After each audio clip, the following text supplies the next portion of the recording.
Jangan berbicara masalah jihad kalau salat kalian belum sempurna. Jangan kalian berbicara masalah jihad kalau wudhu kalian belum sempurna. Jangan kalian berbicara masalah jihad kalau ibadah kalian belum sempurna. Dan inilah yang disebut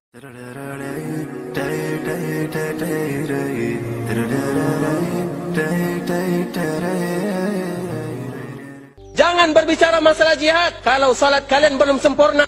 Jangan kalian berbicara masalah jihad kalau wudhu kalian belum sempurna. Jangan kalian berbicara masalah jihad kalau ibadah kalian belum sempurna. Dan inilah yang disebutkan oleh para ulama ahibati fillah, terutama di akhir zaman yang kita kenal dan yang kita dengar, sebagaimana yang disebutkan jihad kepada pemimpin sendiri. Karena di dalam istilah Islam, di dalam agama kita, tidak ada yang namanya jihad kepada pemimpin. Dengarkan baik-baik, tidak ada yang namanya jihad kepada pemimpin. Jihad itu ahibati fillah kepada orang-orang kufar atas izin pemimpin. Kama takunu yuwalla alaikum, sebagaimana keadaan kalian, maka seperti itulah pemimpin kalian. Ketika kalian masih curang dalam timbangan, jangan harap pemimpin kalian berlaku adil. Ketika kalian masih memakan riba, jangan harap pemimpin kalian tidak melakukan kezaliman. Ketika kalian masih melakukan maksiat, jangan harap pemimpin kalian akan bersih. Kama takunu yuwalla alaikum, sebagaimana keadaan kalian, maka seperti itu pula lah keadaan pemimpin kalian. Ada salah seorang laki-laki yang datang kepada Ali bin Abi Talib. Kemudian laki-laki tersebut mengatakan,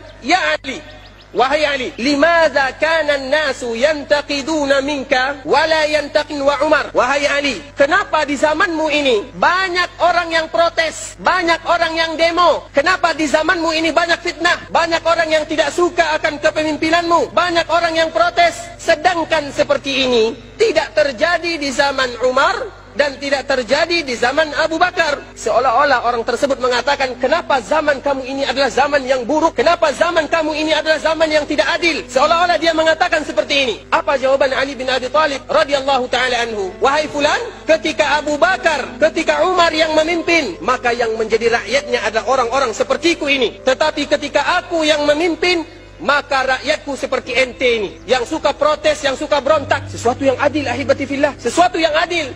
Contoh yang kedua, Abdul Malik bin Marwan, yang dia adalah pemimpin kaum muslimin yang nomor 4 di zaman Al-Umayyah. Banyak orang yang tidak suka kepadanya, banyak orang yang protes kepadanya, dan banyak orang yang demo kepadanya. Dengarkan baik-baik ahibati fillah, karena ini adalah manhaj Ahlus Sunnah wal Jamaah. Pahami baik-baik, dengarkan kisah mereka supaya kita bisa mengambil pelajarannya. Ketika Abdul Malik bin Marwan ini melihat rakyatnya banyak yang protes, yang tidak suka kepadanya, maka dia memerintahkan pasukannya atau bala tentaranya untuk mengumpulkan rakyatnya di daerah Syam. Ketika rakyatnya sudah berkumpul, apa kata Abdul Malik bin Marwan? Ya ma'syarar ra'iyah, ma ansaftumuna turiduna an nasira misla masirati Abi Bakr wa Umar wa la tasiruna misla ra'iyati Abi Bakr wa Umar. Wahai kalian rakyatku, kalian tidak adil kepada kami. Ma ansaftumuna, kalian tidak jujur kepada kami, kalian tidak berlaku adil kepada kami. Kalian menginginkan agar kami menjadi seorang pemimpin yang adil, agar kami menjadi pemimpin seperti Abu Bakar, agar kami menjadi pemimpin seperti Umar. Tetapi kalian tidak mau menjadi rakyat seperti rakyatnya Abu Bakar, tidak mau menjadi rakyat seperti rakyatnya Umar bin Khattab radhiyallahu ta'ala anhum. Makanya harus adil. Ketika kita menginginkan pemimpin yang adil, kita dulu harus adil. Dan Allah maha adil. Sehingga Allah subhanahu wa ta'ala mengatakan dalam surah Al-An'am, wa kadzalika nuwalli ba'da adh-dhalimina ba'dhan bima kanu yaksibun. Akan kami timpakan kepada mereka tergantung keadaan mereka. Kalau seandainya mereka adil, akan kami berikan kepada mereka pemimpin yang adil. Kalau seandainya mereka zalim, mereka masih curang dalam timbangan, mereka masih suka sogok menyogok, mereka masih suka menipu, mereka masih suka melakukan maksiat, jangan harap Allah berikan kepada kita pemimpin yang adil, yang bagus. Jangan harap, karena sebagaimana kita rakyatnya, seperti itu pula lah pemimpinnya. Makanya ahibati billah, yang kita lihat itu jangan kita sering melihat kesalahan pemimpin. Yang harus kita lihat adalah kesalahan kita dulu. Dan ini sudah dicontohkan oleh para ulama ahibati billah, dan ini adalah akidah Ahlus Sunnah wal Jamaah.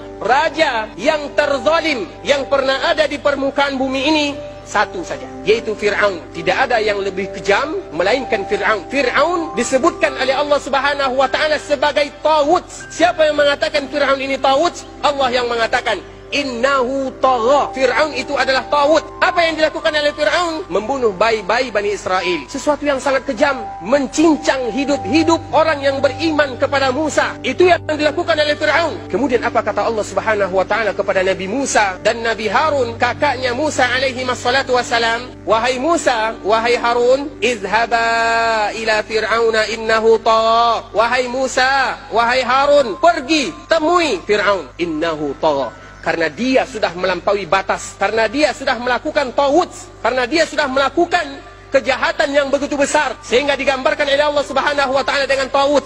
Tawud itu artinya sesuatu kejahatan yang luar biasa, yang sudah melampaui batas. Kemudian apa kata Allah Subhanahu wa taala? Ingat ayat sambungannya, faqula lahu qawlan layyina la'allahu yatadhakkaru aw yakhsha. Ingat wahai Musa, ingat wahai Harun, faqula lahu, katakan kepadanya, katakan kepada Fir'aun tersebut, qaulan layyina, perkataan yang lembut. Layyin itu artinya sesuatu yang lembut, lebih lembut dari tisu ini. Itu layyin, yang lembut. Katakan kepadanya perkataan yang indah, yang lembut, yang bagus. La'allahu yatazakkaru aw yakhsha. Semoga dengan perkataan kalian dia takut kepada Allah dan dia ingat kepada Allah Subhanahu wa taala. Dan Allah tahu bahwa dia mati dalam keadaan tidak beriman. Walaupun demikian, Allah tetap memerintahkan kepada Musa, Allah tetap memerintahkan kepada Harun, faqula lahu qawlan layyina, katakan perkataan yang indah-indah. Kita tidak lebih baik dari Musa. Pemimpin kita tidak lebih jelek daripada Fir'aun. Lantas apa gunanya kita menghina pemimpin kita? Apa gunanya kita mengumbarkan aib pemimpin kita? Apa gunanya kita mencari kesalahan-kesalahan pemimpin kita? Apa gunanya? Bukankah Allah Subhanahu wa taala sudah memberikan kepada kita petunjuk? Bukankah Allah Subhanahu wa taala sudah memberikan kepada kita solusi dari Allah Subhanahu wa taala? Faqula lahu qawlan layyina, katakan perkataan yang indah-indah saja.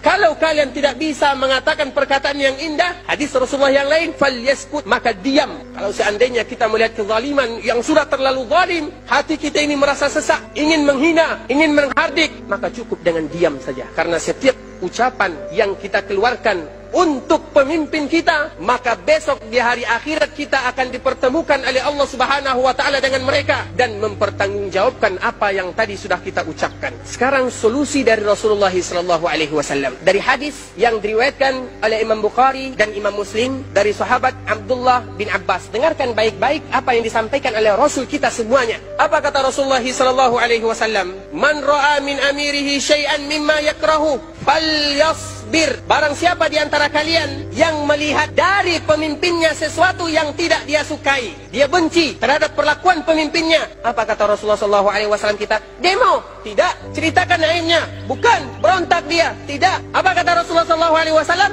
Falyasbir, hendaklah mereka sabar.